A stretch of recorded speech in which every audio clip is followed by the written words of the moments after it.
يا مساء الفل عليكم احلى متابعين. النهارده بقى هنعمل مع بعض قشر البرتقال، يعني مش هنرمي اي حاجه خالص. عملنا البرتقال وفرزناه الفيديو اللي فات، وكمان النهارده ان شاء الله هنعمل مع بعض قشر البرتقال زي ما انتوا شايفين كده. بصي بقى، هتستعمليه في كل حاجه. رمضان جاي كده ان شاء الله على الابواب، هتستعمليه في البسكوت.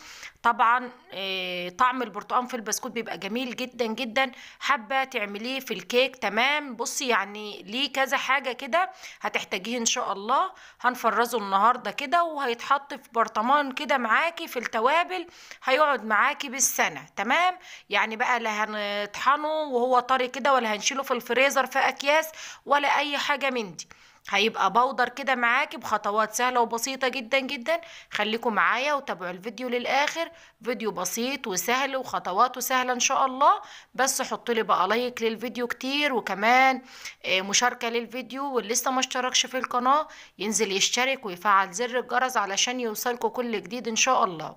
زي ما انتوا شايفين كده معايا قشر البرتقال. طبعا اهم حاجة وانت بتقشري تحاولي على قد ما تقدري ما تاخديش الطبقة اللي هي البيضة، تمام. خلي قشرة البرتقانة اللي هي الصفرة اكتر، لان المرارة بتبقى موجودة دايما في الطبقة اللي هي البيضة.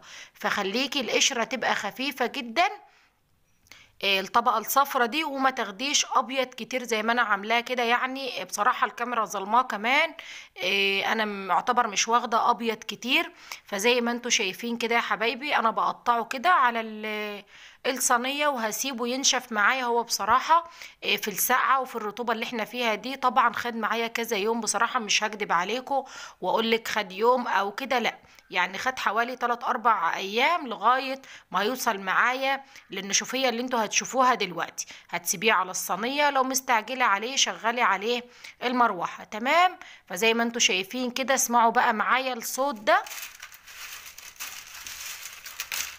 زي ما انتوا شايفين كده ناشف جدا جدا، سامعين؟ لازم يكون ناشف معاكي بالشكل ده وبيتكسر كده علشان تعرفي تطحنيه في الخلاط، تمام.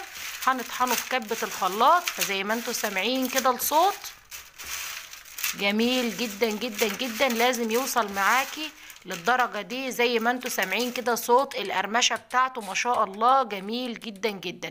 فهنبدأ ان احنا نكسره شوية علشان طبعا نساعد الخلاط. لو حابة انك تحطيه في كيس من بتاع التلاجة وبأي حاجة كده وتكسريه شوية، تمام، مفيش مشكلة. انا عملته بايدي كده، وبدأت ان انا احط في الكبة بتاعة الخلاط، الكبة الصغيرة. الكبة الكبيرة يا حبايبي مش هينفع ان هي تطحنه، تمام. هي بتكسر بس، انما كبة الخلاط بتطحن، هتخليهولك ناعم خالص، بودر خالص زي التوابل اللي انت بتستعمليها بالظبط، علشان مش هينفع يبقى خشن قوي، تمام. فزي ما انتوا شايفين كده طحنته في الكبة بالشكل ده. يعني بجد مش عايزه اقول لكم على الريحه، قالب عندي ريحه الشقه. ريحته جميله جدا جدا، وكمان اللون ما شاء الله اللهم بارك جميل جدا جدا. يعني شويه صغيرين منه مش عايزه اقول لك هيخلوا طعم البسكوت معاكي جميل. كمان الكيكه، حتى لو انت مش عايزه يعني لو انت كمان عايزه تعملي الحاجه. وطبعا الموسم مش بتاع البرتقال، هو بيبقى في الشتاء بس. لو حابه تستعمليه في الصيف معاكي طول السنه، زي ما انتوا شايفين كده في البرطمان ما شاء الله اللهم بارك. طعم في الاكل وريحه وكل حاجه ما شاء الله. زي ما انتوا شايفين كده طحنته، ريحته جميله جدا جدا. هتحطيه بقى في البرطمان زي ما انا عملت كده، وهيفضل معاكي طول السنه. طعم وريحة ولون وكل حاجة ما شاء الله جميل جدا جدا.